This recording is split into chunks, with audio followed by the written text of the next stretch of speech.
പ്രിയപ്പെട്ട കൂട്ടുകാരെ, അക്ഷരപൂജയിലേക്ക് എല്ലാവർക്കും സ്വാഗതം. ഇന്ന് ഞാൻ നിങ്ങൾക്ക് വേണ്ടി അവതരിപ്പിക്കുന്നത് പി വത്സലയുടെ ഒരു കഥയാണ്. പുഴക്കരയിൽ ഒരമ്മ എന്നാണ് കഥയുടെ പേര്.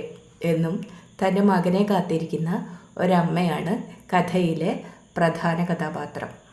കഥയിലേക്ക് നമുക്ക് പതുക്കെ പ്രവേശിക്കാം. പുഴക്കരയിൽ ഒരമ്മ, പി വത്സല. മലനിരകളിൽ ഇടിമുരളുന്നേരം അമ്മയുടെ ചങ്കിടിക്കാൻ തുടങ്ങുന്നു. അതുവരെ വരണ്ടു കിടന്ന തൊണ്ടയിലൂടെ ഒരു തീക്കാറ്റ് കടന്നു വരുന്നു. അമ്മ അരിയരിക്കുന്ന കിണ്ണവുമായി അന്തിമുറ്റത്ത് ഇറങ്ങി നിന്നു. മലമുടികളുടെ രഹസ്യ ഭീകരതയിൽ നിന്ന് കണ്ണെടുക്കാൻ കഴിയുന്ന മുക്കാലും അരിച്ചു കഴിഞ്ഞ അരിക്കിണ്ണത്തിൽ കിടന്ന് കുതിർന്നു. ഗ്രാമത്തിലേക്ക് അവസാനത്തെ ബസ് വരുന്ന നേരമാണ്. അവർ മരക്കൂട്ടങ്ങൾ ഗ്രസിച്ച വാഴയുടെ തുമ്പത്ത് നോക്കി നിൽക്കുന്നു. ആരുടെയോ കാലൊച്ച ഇടിമുഴക്കങ്ങൾക്കിടയിലൂടെ ചോർന്നു വരുന്നു. അമ്മേ അമ്മേ. ഇരുണ്ടു തുടങ്ങിയ കാറ്റിൻ്റെ കിടിലം നിലവിളി. ഗ്രാമസന്ധ്യയെ ഇളക്കിമറിച്ച് കാറ്റ് ഓലിയിടുന്നു. കതകുകൾ അടയുന്നു. ഇറയത്ത് തൂങ്ങിയ ചങ്ങലവട്ടകൾ ആടി ഉലയുന്നു. കന്നുകാലികൾ കേഴുന്നു. അമ്മ ഒന്നും അറിയുന്നില്ല. കാടിറങ്ങി വരുന്ന മഴയുടെ കാലൊച്ചയ്ക്ക് കാതോർത്ത് നിർനിമേഷം നിൽക്കുന്നു. മഴയുടെ താണ്ഡവം ഇതാ ഇപ്പോൾ ഇല്ല. മഴ വീഴുന്നില്ല. മഴ പെയ്യില്ലെന്ന് അവർക്ക് തോന്നുന്നു. മേഘമാലകൾ മുക്രയിട്ട് ദിക്കുകളുടെ ഇടവഴിയിൽ മായാൻ തുടങ്ങുന്നു. വാളിളക്കുന്ന വെളിച്ചപ്പാട് നടന്നകലുന്നു. ഇപ്പോൾ ഒറ്റയടി പാത ഇറങ്ങി വരുന്ന ഒരു കൂട്ടം പാദസരത്തിൻ്റെ നനുത്ത കിലുക്കം. പാവാടത്തുമ്പ് വാരിപ്പിടിച്ച് പുസ്തകക്കെട്ട് മാറത്തടക്കി ഓടിയെടുക്കുന്ന ഒരു പെൺകുട്ടി. അമ്മ മുറ്റത്തേക്ക് ഇറങ്ങി. അമ്മേ, ഞാൻ അതിലേ പോയിക്കോട്ടെ? കടവത്തേക്കാണ്. ഇതിലെ ഈ നാട്ടുകാരെല്ലാം നടന്നു പോണു. എന്നെ ഇതുവരെ കണ്ടിട്ടില്ലല്ലോ. ഞാൻ ഇന്നാണ് കോളേജിൽ ചേരുന്നത്. നടത്തത്തിനിടയിൽ കുട്ടി പറഞ്ഞു. പോണു. അവർക്ക് അവളോട് എന്തോ ചോദിക്കാനുണ്ട്. നേരമില്ല. ഈ മുറ്റത്തൂടെ ഗ്രാമീണരെല്ലാം നടന്നു പോയിരുന്നു. മല ഇറങ്ങി വന്ന് മുറ്റം മുറിച്ച് മണൽത്തിട്ട ഇറങ്ങി കടവിലേക്ക്. കടവിൽ അക്കരയ്ക്കുള്ള തോണി കാത്തുനിന്നു. അമ്മയോട് ഒരു വാക്കുരിയാടാൻ അവർക്ക് സാവകാശം ഉണ്ടാവാറില്ല. അമ്മയുടെ സാന്നിധ്യം അവർക്ക് നിത്യപരിചിതമായി കഴിഞ്ഞു. കടത്തുപുര പോലെ, പൂഴിത്തിട്ടയിൽ നിന്ന് കയത്തിലേക്കു ചാഞ്ഞു നിൽക്കുന്ന വൃക്ഷം പോലെ, നദിയുടെ ഒഴുക്കുപോലെ, മുളങ്കാടിൻ്റെ മർമ്മരം പോലെ ഒരമ്മയുടെ സാന്നിധ്യവും. ചിലപ്പോൾ കടത്തുകാരൻ കഞ്ഞി കുടിക്കാൻ പോകും. ചിലപ്പോൾ അക്കരെ നിന്ന് തേങ്ങാ ചുമടുകളെ ഏറ്റാൻ തോണി ചുമൽ കാട്ടി നിൽക്കുകയാവും. അപ്പോൾ ഈ കരയെ നിൽക്കുന്നവർ അമ്മയുടെ കയ്യിൽ നിന്ന് മൂരുവെള്ളം മേടിച്ചു കുടിക്കും. കുട്ടികൾക്ക് ഒരു തുണ്ട് ചക്കരയോ ഒരു തേങ്ങാപ്പൂളോ കശുവണ്ടി ചുട്ടുപൊളിച്ചതോ കിട്ടും. മന്ത്രിക്കുന്ന സ്വരത്തിൽ കുഞ്ഞിക്കൈകളെ നോക്കി അമ്മ പറയും, താഴെ പൂഴിയിൽ കളയണ്ട. ഇന്ന് മുന്നിലൂടെ ഓടിപ്പോയ പെൺകുട്ടി അമ്മയ്ക്ക് തീർത്തും അപരിചിതയാണ്. അവളുടെ അച്ഛനമ്മമാരുടെ മുഖങ്ങൾ ചിന്തയുടെ ഏടുകളിൽ നിന്ന് കണ്ടെടുക്കാൻ അവർ ശ്രമിക്കുന്നു. ആ വെളുത്തു നീണ്ട മുഖം, നിറഞ്ഞു വഴിയുന്ന തലമുടി, പീലിക്കണ്ണുകൾ.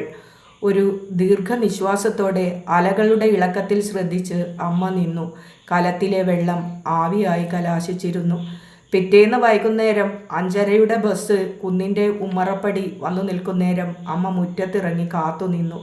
കോളേജ് വിടുന്ന സമയമായി. അനേക വർഷങ്ങളായി ആ സമയം അവർ മനോഭിത്തിയിൽ കറുത്ത അക്ഷരങ്ങളിൽ കുറിച്ചു വച്ചിരിക്കുന്നു. തീക്കനൽ കൊണ്ട് കുറിച്ചിട്ട അക്ഷരങ്ങൾ.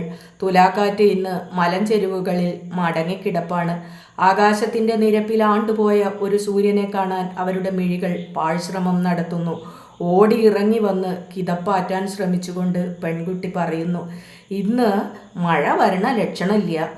അമ്മയെന്താ ഈ വഴിയിൽ ഇറങ്ങി നിൽക്കണ്? നീയ് എൻ്റെ ശിവനെ കണ്ടോ? ആരെ? എൻ്റെ മോൻ ശിവനേ.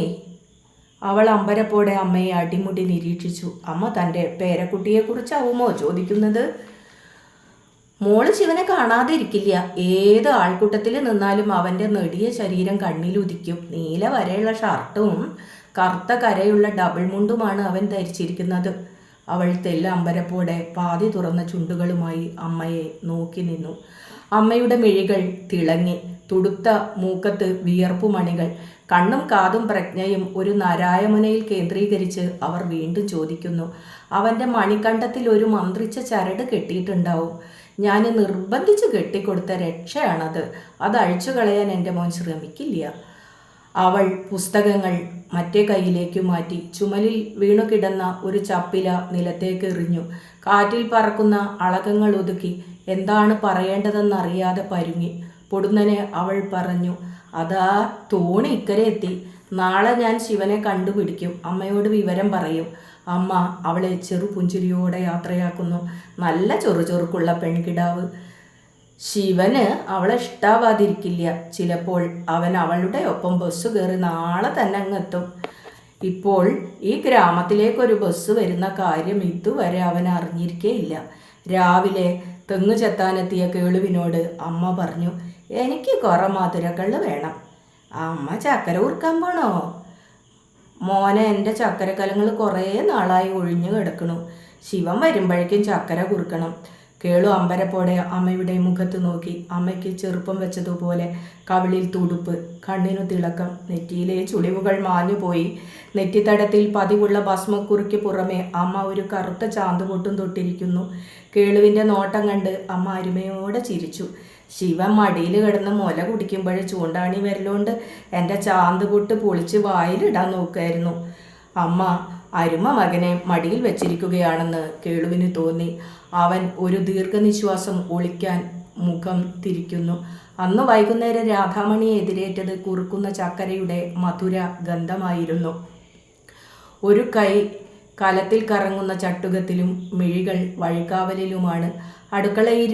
അടുക്കളയിലിരുന്ന് അവർ വിളിച്ചു, ഇങ്ങകത്തേക്ക് വായോ. അമ്മ എന്തെടുക്കുവാ?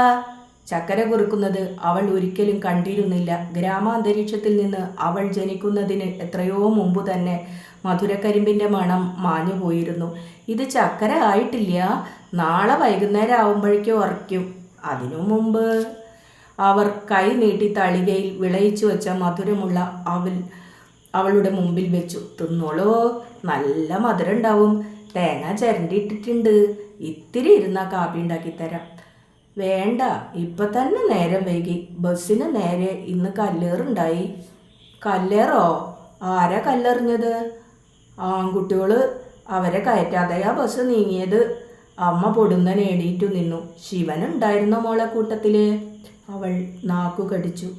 ഇന്ന് ഹാജരെടുത്തില്ലേ അമ്മേ? എല്ലാവരും പുതിയ കുട്ടികളല്ലേ, പേരൊന്നും അറിഞ്ഞുകൂടാ. നാളെ ഞാൻ തീർച്ചയായും. അമ്മ നിശബ്ദം ചട്ടുകം ചുഴറ്റിക്കൊണ്ടിരുന്നു. അടുപ്പിലെ ഇളനാളത്തിൽ അമ്മയുടെ മുഖം ഇരുട്ടിൽ അലിഞ്ഞ് ജ്വലിച്ചു. വിളക്ക് കൊളുത്താറായി. അമ്മ കാത്തിരിക്കും. അതെ, കാത്തിരിക്കാൻ എനിക്ക് അമ്മ ഇല്ലെങ്കിലും. പെൺകുട്ടി പെട്ടെന്ന് നടന്നുപോയി. അമ്മ കലം വാങ്ങി വെച്ചു. പുഴത്തിട്ടയിലേക്ക് നോക്കി നിന്നു. ഇളകുന്ന ജലപ്പരപ്പിൽ നിന്ന് തോണി കരയിലേക്ക് വലിച്ചടിപ്പിക്കുന്ന ശബ്ദം. നേർത്ത ഇരുട്ടിൽ പുഴ അസ്വസ്ഥമാണ്. മധുരക്കള്ള് കുറുക്കുന്ന മണം കേട്ട് വഴിപോക്കർ അമ്മയുടെ അകത്തേക്ക് ഉറ്റുനോക്കി. മുറ്റത്തു നിൽക്കുന്ന അമ്മയുടെ കൺകളിൽ അന്തി വെളിച്ചം തെളിഞ്ഞു കത്തി. ഒരു കാലത്ത് രാവ് മുഴുവനും അമ്മ ഈ പുഴക്കരയിൽ കാവലായിരുന്നു. ഒരു ഇരുണ്ട രാവിൽ മലവെള്ളം കടത്തും പുഴയും പൂഴിത്തിട്ടയുടെ ഒരു വലിയ പങ്കും എടുത്തുകൊണ്ടുപോയി. പാദങ്ങൾക്കു കീഴെ ഭൂമി അലിയുന്നതറിയാതെ അമ്മ കാത്തുനിന്നു. പുഴയുടെ രൗദ്രഭാവം അവരെ വിറകൊള്ളിച്ചില്ല. ഗ്രാമീണരുടെ അനുനയങ്ങൾക്ക് അവർ വഴങ്ങിയില്ല. അടുത്ത ദിവസം ഏതെങ്കിലും ഒരു മുളങ്കാട് അവരുടെ ശവശരീരം താങ്ങി തങ്ങളെ കാത്തുനിൽക്കുമെന്ന് ഗ്രാമീണർ കരുതി. മലവെള്ളത്തിന് അവരെ കടപുഴക്കാനുള്ള കെൽപ്പില്ലായിരുന്നു. രുതിരജലം അവരുടെ ഘനീഭവിച്ച മിഴികൾക്ക് മുമ്പിൽ അനങ്ങാതെ കിടന്നു. ആളൊഴിഞ്ഞ കടത്തുവഞ്ചി കർമ്മബന്ധത്തിൻ്റെ അസഹ്യതയിൽ ചില നേരം പുളഞ്ഞു കളിച്ചു. ഗ്രാമം മൂകമായിരുന്നു. ഒഴുകിപ്പോയ ജലം ചാക്രിക ചലനത്തിലൂടെ മേഘമായി മഴയായി പെയ്തു. വീണ്ടും മലവെള്ളപ്പാച്ചിലുണ്ടായി.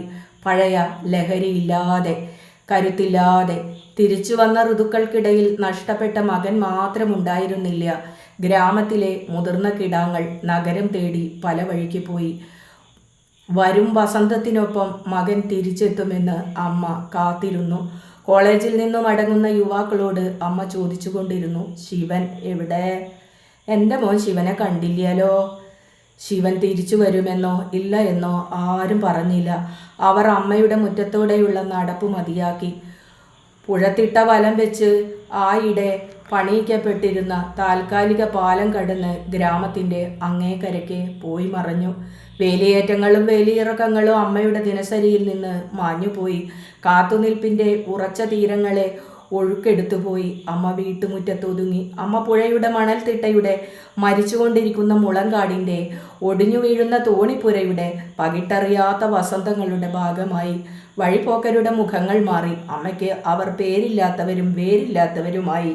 ഒരിക്കലും മാറാത്ത ഒരു മുഖം കാലത്തെ അതിജീവിച്ച് അവരുടെ മനക്കണ്ണാടിയിൽ മങ്ങാതെ നിന്നു. ഒരിക്കൽ അവർ രാധയോട് പറഞ്ഞു, മോളെ രാധക്കുട്ടി, നീ അവനെ തിരിച്ചറിയാഞ്ഞിട്ടാണ്. എൻ്റെ ക്ലാസ്സിൽ 3 ശിവന്മാരുണ്ടമ്മേ. ശിവശങ്കരൻ, ശിവപ്രസാദ്, ശിവൻകുട്ടി. അവരാരും അമ്മയുടെ മകനെ പോലെ നെടിയ ശരീരമുള്ളവരോ വെളുത്ത നിറമുള്ളവരോ അല്ല. ഉയരം കുറഞ്ഞവരാണ്. വെറും കുള്ളന്മാർ. അവരെല്ലാം നേതാക്കന്മാരുമാണ്. കഴിഞ്ഞ ദിവസം ബസ്സിന് കല്ലെറിഞ്ഞത് അവരിലൊരാളാണ്. ഒരുത്തന് സ്ഥിരം പണപ്പിരിവാണ് പണി. 3-ാമൻ ക്ലാസ്സിൽ കയറാറില്ല. ഗേറ്റിന് മുമ്പിലെ പെട്ടിക്കടയിൽ ഇരിപ്പാണ് എപ്പോഴും. അമ്മ നിസ്സഹായതയിൽ മൂക്കറ്റം ആണ്ടുപോകുന്നു. രണ്ടാമതൊരു നിലവിൽ ഉണർന്ന് വർത്തമാനത്തിലേക്ക് പൊങ്ങി വരുന്നു. തുലാമഴ കണ്ണീർ തോർത്തുന്ന ഒരു വൈകുന്നേരം. നനഞ്ഞിരുണ്ട മുറ്റത്ത് മഞ്ഞവെയിലിൽ നിന്ന് രാധാമണി പറയുന്നു, നാളെ മുതൽ ഞാൻ വരില്ല അമ്മേ. എൻ്റെ പഠിപ്പ് നിർത്തി. എന്തേ കുട്ടി പറഞ്ഞത്? നീ പഠിക്കേണ്ടെന്ന് അച്ഛൻ. അടുത്ത ആഴ്ച എൻ്റെ കല്യാണമാണ്. അമ്മ നിശ്ചലയായി. അവളുടെ വെളുത്തുമെലിഞ്ഞ ശരീരം ആറ്റുവഞ്ചിയുടെ ഒരു പൂക്കതിരുപോലെ മെല്ലെ മെല്ലെ കാറ്റിലാടുന്നു. അമ്മ പതിയെ പതിയെ അകത്തേക്ക് അരിച്ചു കയറി. പെൺകുട്ടി നിന്ന നിൽപ്പിൽ. അകത്തെ ഇരുട്ടിൽ നിന്ന് അമ്മ ഒരു ഭാരമേന്തി പുറത്തു വന്നു. ഒരു കൈപ്പെട്ടി. പിത്തളക്കെട്ടുകൾ മങ്ങി പ്രകാശിക്കുന്ന ഒരു ഇരുണ്ട പെട്ടി. നീ എൻ്റെ മോൻ ശിവനെ ഇതുവരെ കണ്ടില്ലല്ലോ. കണ്ടിട്ടും കാണാതെ പോയതാവാനാണ് എട. അവർ കൈപ്പെട്ടിയുടെ മേലുള്ള പൊടികൾ ഉടുമുണ്ടിൻ്റെ തുമ്പുകൊണ്ട് തുടച്ചു മാറ്റി. ചുറ്റും കൊച്ചറകൾക്കു നടുവിൽ ഒരു വലിയ അറ. മൂലയ്ക്കുള്ള നന്നേ ചെറിയ അറയിൽ നിന്ന് ഒരു ഉറുക്ക് പുറത്തെടുത്ത് അവർ പറഞ്ഞു, ശനിദശയിൽ ദോഷം വരാതിരിക്കാൻ വേലുക്കുട്ടി കുരുക്കൾ ഉണ്ടാക്കി തന്നത് അത്. കോളേജിൽ ചേർന്നപ്പോഴേ ശിവൻ പറഞ്ഞു, കുട്ടിയോള് കളിയാക്കും. പിന്നെ നടുവിലെ അറയിൽ മങ്ങിയ വെള്ള തുണിയിൽ പൊതിഞ്ഞു കിടത്തിയ ഒരു പടം അവർ തൊട്ടിലിൽ നിന്ന് കുഞ്ഞിനെ എന്നോണം പുറത്തെടുത്തു. തുണി നീക്കി അമ്മ പറഞ്ഞു, ദാ കണ്ടോളൂ എൻ്റെ ശിവനെ. ഈറ്റില്യത്തിലെ പെറ്റമ്മയുടേതുപോലെ സ്നിഗ്ധമധുരമായി മാറി അവരുടെ മുഖം. മിഴികളിലൂടെ ഋതുക്കളും കാലവും പുറകോട്ട് കുതിച്ചു. നിഴലും വെളിച്ചവും മാറി മാറി മുത്തം വയ്ക്കുന്ന അമ്മയുടെ കവിളിൽ അന്തിവെളിച്ചം തെളിഞ്ഞു. നേർത്ത പുകമറയ്ക്കപ്പുറം നിൽക്കുന്ന ശിവനെ രാധാമണി ഉറ്റുനോക്കി. എല്ലിച്ചു നെടുതായ ഒരു പയ്യൻ. തനി ഗ്രാമീണൻ. മുടി പറ്റ മുറിച്ച് കറുത്ത കരയൻ മുണ്ടും മുറിക്കയ്യൻ കുപ്പായവും നെറ്റിയിലൊരു കുറിയുമായി നിൽക്കുന്ന ശിവൻ. അമ്മ പറഞ്ഞു, അവൻ ആദ്യമായി മുണ്ടെടുത്തതാ. അരഞ്ഞാണ ചരടിട്ട് മുറുക്കിയാ മുണ്ടുറപ്പിച്ചത്. അപ്പോഴായി ഈ ഉറുക്ക് അവൻ എനിക്ക് തന്നത്. രാധാമണി അമ്മയുടെയും മകൻ്റെയും മുഖത്ത് മാറി മാറി നിരീക്ഷിച്ചു. അനേക വർഷങ്ങളായിട്ട് മറ്റുപോകാത്ത ഒരു മൃദുപാശം സന്ധ്യയുടെ ഇരുട്ടിൽ വലിഞ്ഞു മുറുകി പ്രകമ്പനം കൊള്ളുന്നു. കണ്ടില്ലേ അവൻ്റെ മുഖത്തൊരു വരമീശ? അന്ന് അവന് മീശ മുളയ്ക്കാൻ തുടങ്ങിയിട്ടേ ഉണ്ടായിരുന്നുള്ളൂ. ഈർക്കിലി ചുട്ട കരി കൊണ്ട് വരച്ച അവനിത് ഒപ്പിച്ചിരിക്കുന്നത്. അവളുടെ മിഴികൾ പടത്തിലായിരുന്നില്ല. കടലാസ് തുളച്ച് അത് രാവും പകലും കൂട്ടിത്തൊടുന്ന ചക്രവാളത്തിൽ തറഞ്ഞു നിന്നു. അമ്മേ, എനിക്ക് പോവാറായി. അമ്മ അരുമയോടെ മകൻ്റെ ഓർമ്മകൾ തൊട്ടിലിൽ ഉറക്കി കിടത്തി. വായടച്ചു കെട്ടിയ മൺകലത്തിൽ നിന്ന് അവസാനത്തെ ചക്കരമുറിയെടുത്ത് ഒരു ഇലയിൽ പൊതിഞ്ഞ് അമ്മ അവൾക്ക് സമ്മാനിച്ചു. വേഗം പൊക്കോ, അച്ഛൻ കാത്തിരിക്കും. അമ്മ ഉണ്ടായിരുന്നെങ്കിൽ ഇപ്പോഴ് നിന്നെ തെരഞ്ഞ് ഇക്കരെ എത്തുമായിരുന്നു. അമ്മ കടത്തുവരെ അവളെ അനുഗമിച്ചു. നദി നിരാമയയായി ഒഴുകിക്കൊണ്ടേയിരുന്നു. ഇല പൊഴിഞ്ഞ ഒരു മരം പോലെ അമ്മ തീരത്തു നിന്നു.